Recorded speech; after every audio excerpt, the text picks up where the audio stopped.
അഡ്രസ്സിൽ ചേർത്തിരിക്കുക. അന്ന് കോൺഗ്രസിൻ്റെ ഏജൻറ്റുമാർ മറ്റേ ബൂത്തുകളിലെ പ്രവർത്തകർ ചെന്നപ്പോഴാണ് ഈ 9 വോട്ട് ആ വീട്ടിലില്ല എന്ന് മനസ്സിലാക്കിയത്.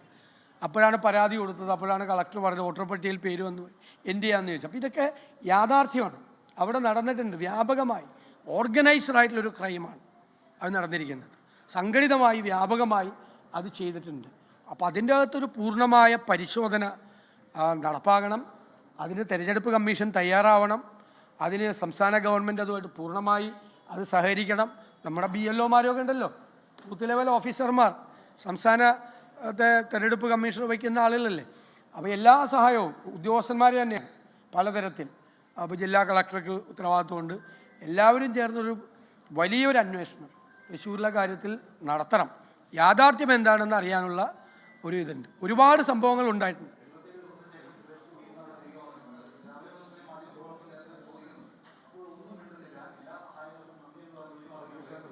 അല്ല, അതങ്ങനെ പാടില്ല. ഇപ്പോൾ നമുക്ക് ആരോപണങ്ങളെല്ലാം രാഷ്ട്രീയ നേതൃത്വത്തിൽ നിൽക്കുന്നവർക്ക് ഉത്തരവാദിത്തപ്പെട്ട സ്ഥാനങ്ങൾക്കെതിരെ ഉണ്ടാവും. ശരിയായ ആരോപണങ്ങളുണ്ടാവും, തെറ്റായ ആരോപണങ്ങളുണ്ടാവും.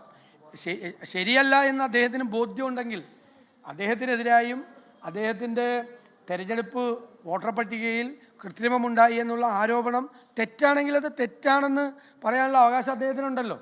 അദ്ദേഹം അത് ചെയ്യുന്നില്ല എന്ന അർത്ഥം, അതിൻ്റെ അർത്ഥം നമുക്ക് മനസ്സിലാക്കേണ്ടത് അദ്ദേഹത്തിന് പ്രതിരോധിക്കാൻ ഒന്നുമില്ലെന്നുള്ളതാണ്.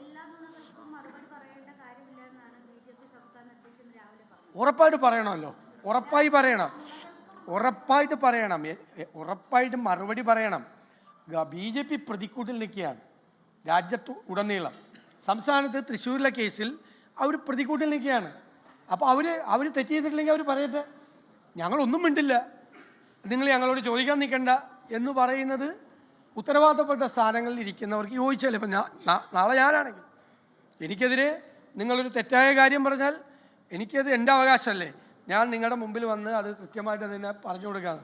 ഞങ്ങളൊന്നും പറയില്ല, ഞങ്ങൾക്കൊരു ബാധ്യതയില്ല, ജനങ്ങളോട് ബാധ്യതയുണ്ട്. ഈ വി മുരളീധരൻ എന്ന BJP നേതാവ് ഇന്നലെ ചോദിച്ചത് 11 വോട്ടൊക്കെ ചേർന്നത്ര തെറ്റാണ്, 11 വോട്ടുണ്ടെങ്കിൽ മാത്രമല്ലേ ഉള്ളൂ എന്നൊക്കെ അങ്ങനെ ചോദ്യം കൂടി. 11 വോട്ടിൻ്റെ അല്ലല്ലോ ആരോപണം, 11 വോട്ടിൻ്റെ ആണ് ആരോപണം. ഇപ്പം ഞാൻ തന്നെ പറഞ്ഞത്, ഒരു പാവപ്പെട്ട സ്ത്രീ അവരുടെ വീട്ടിൽ അവരറിയാത്ത 9 പേരുടെ പേര് ചേർത്തിട്ടുണ്ട് അവിടെ ഇല്ലേ. അതടക്കമുള്ള എത്ര കേസുകളുണ്ട്. ഫ്ലാറ്റുകളിൽ വ്യാപകമായി ഫ്ലാറ്റുകളിൽ വോട്ട് ചേർത്തിട്ടുണ്ട്. ഒരു കേസല്ല, ഒരു കേസാണെങ്കിൽ നമ്മൾ ഇത്രയും വലിയ അതൊരു പരാതി കൊടുക്കാം, അല്ലാതെ ഇത്രയും വലിയ വിഷയമാക്കേണ്ട കാര്യമില്ല. ഒന്നല്ല, ഞങ്ങളുടെ കണക്ക് തന്നെ 50,000-നും 60,000-നും ഇടയിൽ വോട്ടുകളുണ്ടെന്നുള്ള ആദ്യത്തെ ഒരു പരിശോധനയിൽ അന്ന് തന്നെ ഞങ്ങൾ പറഞ്ഞത്, തെരഞ്ഞെടുപ്പ് കഴിഞ്ഞ ഉടൻ തന്നെ ഞങ്ങൾ പറഞ്ഞത് വലിയ കണക്കാണ് പറഞ്ഞത്. കൂടുതൽ പരിശോധിച്ചാൽ കൂടുതൽ വരും.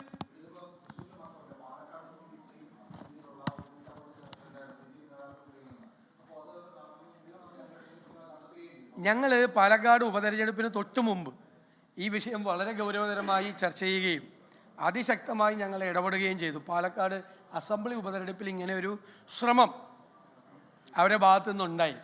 അത് ഞങ്ങൾ ഫലപ്രദമായി തടഞ്ഞു. വളരെ ശക്തമായി പറഞ്ഞു. ഞാനടക്കമുള്ള ആളുകൾ ഇടപെട്ടിട്ടുണ്ട് ആ കാര്യത്തിൽ. അന്ന് ഒരു കാരണവശാലും വോട്ടർ പട്ടികയിൽ കൃത്രിമം ഉണ്ടാകാതിരിക്കാൻ വേണ്ടിയിട്ട്. ഇതിപ്പം അവിടുത്തെ വിഷയം മാത്രമല്ല, ഇപ്പോൾ BJP-യുമായിട്ട് ബന്ധപ്പെട്ടുള്ള വിഷയം മാത്രമല്ല, ഇടുക്കിയിലൊക്കെ ഇരട്ടവോട്ട് ആരോപണം ഉന്നയിക്കുന്നത് കോൺഗ്രസ് ഉന്നയിക്കുന്നത് CPM-നെതിരെയാണ്. അല്ലാതെ എവിടെയാണ് ഇതുണ്ടായിരിക്കുന്നത് എന്നുള്ളത് പരിശോധിക്കണം. ഇടുക്കിയിൽ പണ്ട് ഒരു ആക്ഷേപം ഉള്ളതാണ്, മനസ്സിലായില്ലേ. ഇടുക്കിയിൽ അവിടെ ഇല്ലാത്ത ആളുകൾ പുറത്തുനിന്ന് വന്ന് 5,000-6,000 പേര് വന്ന് ഉടുമ്പൻചോലയിലൊക്കെ വന്ന് വോട്ട് രേഖപ്പെടുത്തുന്നു, മൂന്നാറിൽ വന്ന് വോട്ട് രേഖപ്പെടുത്തുന്നു, പീരുമേടിൽ വന്ന് വോട്ട് രേഖപ്പെടുത്തുന്നു, അതിർത്തി കടന്ന് അതിർത്തിയിൽ ഇവിടെ ഇല്ലാത്ത ആളുകൾ പുറത്തുനിന്ന് വന്ന് വോട്ട് ചെയ്യുന്നു എന്ന് പരാതി പണ്ട് പോലെയുള്ളതാണ്. അപ്പോൾ ഇതൊക്കെ ഞാൻ പറയുന്നത്, ഇതെല്ലാം പരിശോധിക്കാനുള്ള ഒരു അവസരം കൂടിയാണിത്. അപ്പോൾ രാഷ്ട്രീയ പ്രവർത്തകരും നേതാക്കളും ശ്രദ്ധിക്കണം. വോട്ടർ പട്ടിക എന്ന് പറയുന്നത് കുറ്റമറ്റതായിരിക്കണം. വോട്ടർ പട്ടിക ശുദ്ധീകരിക്കണം. മരിച്ചവർ, സ്ഥലത്തില്ലാത്തവർ മാറണം. തെറ്റായ വോട്ടുകൾ ഉണ്ടാകാൻ പാടില്ല.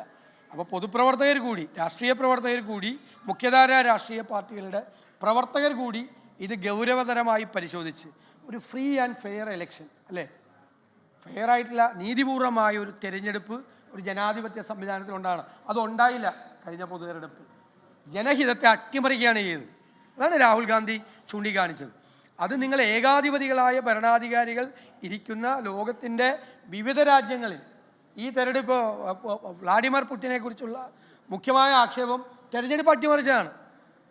ആരും ജയിക്കില്ല, അദ്ദേഹത്തിനെതിരായിട്ട് ആരും ജയിക്കില്ല എന്ന് പറഞ്ഞ ലോകത്തെവിടെയായാലും ഏത് സമയത്തും 24 വാർത്തകളും ഓഗ്മെന്റഡ് റിയാലിറ്റി പാക്കേജുകളും എക്സ്പ്ലെയിനറുകളും വിശദമായി കാണാൻ ഞങ്ങളുടെ യൂട്യൂബ് ചാനൽ നിങ്ങൾക്ക് സബ്സ്ക്രൈബ് ചെയ്യാം.